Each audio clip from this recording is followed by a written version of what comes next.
Hello everyone, আমরা আবার হাজির হয়ে গেছি ক্লাস 11-এর জন্য বিশেষ এমসিকিউ পাঠের কোশ্চেন নিয়ে পর্যায় সারণীর, যেটার পর্ব আজকে 3। বলছে নিম্নলিখিত পরিবর্তনগুলির মধ্যে কোন পরিবর্তনটিতে সর্বাধিক শক্তির সাথে সম্পর্কিত?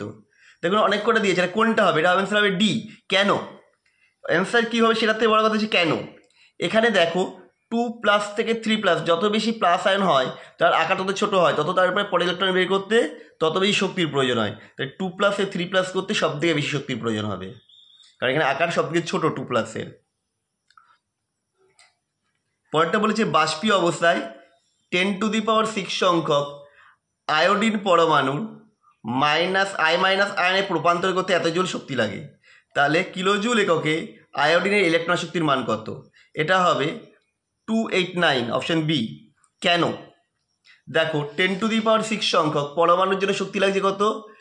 4.8 × 10⁻⁻13। তাহলে অ্যাভোগাড্রো মানে 1 মোল যেহেতু বলেছিল পার মোল, তো 1 মোলের জন্য কথা বের করলাম। এটা দেখো বেরিয়েছে 289,000 জুল। এবার কিলো জুল আনতে গেলে বাই 1000 করে দিয়েছি, তাহলে 293 কিলো জুল। নিচের কোন আয়নটি সর্বাপেক্ষা দুস্থিত? দেখো এখানে অনেক কটা আয়ন দিয়েছে, এর মধ্যে B- সব থেকে বেশি দুস্থিত। কেন না, বিইর ইলেকট্রন বিন্যাস কী ছিল? বিই হচ্ছে 5, 1s2 2s2, সরি ভুল বলছি, এটা হবে না, এটা বি হবে। বি এর হচ্ছে 4, হিলিয়াম লিথিয়াম না, এটাই হবে, বি হবে। বিরিলিয়ামের হচ্ছে 4, বোরনের 5।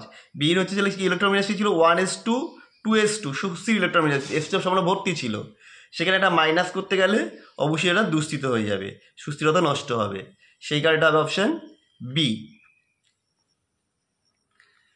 পরেরটা বলেছে প্রতিটি কক্ষকে সর্বাধিক ইলেকট্রন সংখ্যা 4 হলে পর্যায় সারণীর তৃতীয় পর্যায়ে সবচেয়ে বাইরে কক্ষে 4টি ইলেকট্রন আছে, মানে কি পিতে 4 রয়েছে।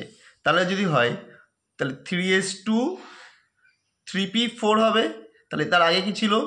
1s2 2s2 1s2 2s2 2p6।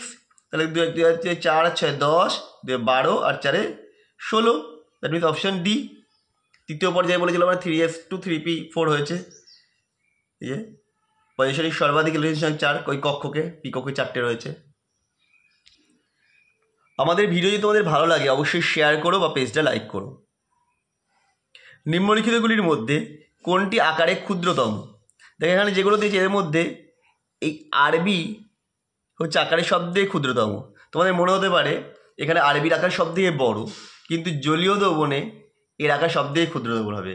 যদি আমরা পর্যায় সারণী দেখি এলাই আকার সব থেকে ক্ষুদ্রতম, কিন্তু এর আকার ক্ষুদ্রতম হয় জলের অণু, মানে জলীয় দ্রবণে জলের অণু দ্বারা ঘিরে ধরবে একে বেশি পরিমাণে, ফলে এর আকার বড় হয়ে যাবে, ক্ষুদ্র হবে, আরবি প্লাস। এ এবং বি মৌল দুটির যোজ্যতা কক্ষের ইলেকট্রন সংখ্যা ক্রমে 3 এবং 6।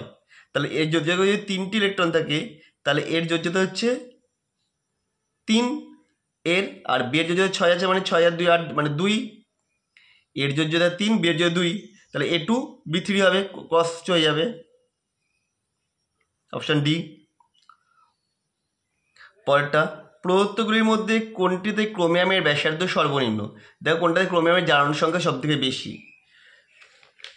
এখানটায় সিআর হচ্ছে +3, এখানে হচ্ছে +4, এটা হচ্ছে +3, আর K2CR4 মানে আছে 8 2 6 +6। সুতরাং এখানে হচ্ছে সব থেকে ছোটো, +6 হওয়াতে সব থেকে ছোটো হচ্ছে আয়নিক ব্যাসার্ধ। সক্রিয়তম মৌল কোনটা? কোনটা সবচেয়ে তাড়াতাড়ি বিক্রিয়া করবে? এখানে যেটা আছে এগুলোর মধ্যে সিজিয়াম আকারে বড় হয়, সহজে ইলেকট্রন বর্জন করবে, সহজে বিক্রিয়া করবে, সক্রিয়তম মৌল।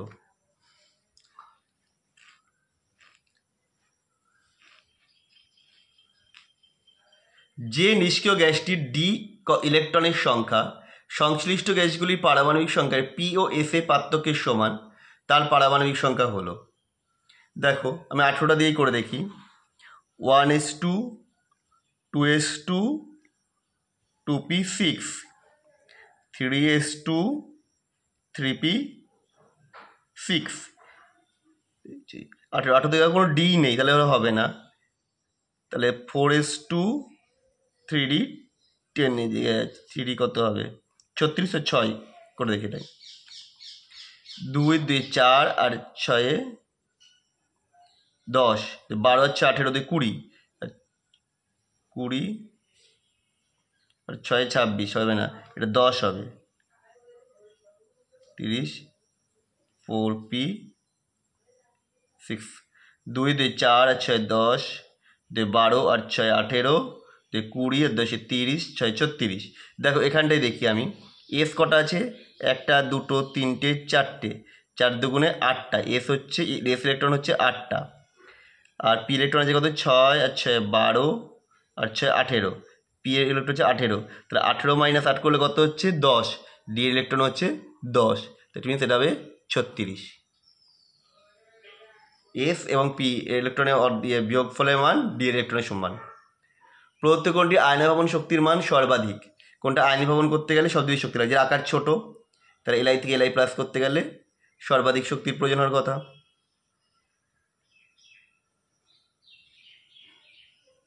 কিন্তু এক্ষেত্রে হবে অপশান বি কারণ এলআই এর পরে হচ্ছে বি বি এলআই এর থেকে বি এর আকার আরও ছোট এবং দুটো ইলেকট্রন বের করতে হয়েছে এই জন্য এক্ষেত্রে সর্বাধিক শক্তির প্রয়োজন হয়েছে এটা হবে অপশান বি আমাদের ভিডিওটা কেমন লাগলো অবশ্যই কমেন্ট করে জানাও আর এই ধরনের ভিডিও পেতে অবশ্যই চ্যানেলটা সাবস্ক্রাইব করে রেখো আবার দেখা হবে নেক্সট ভিডিওতে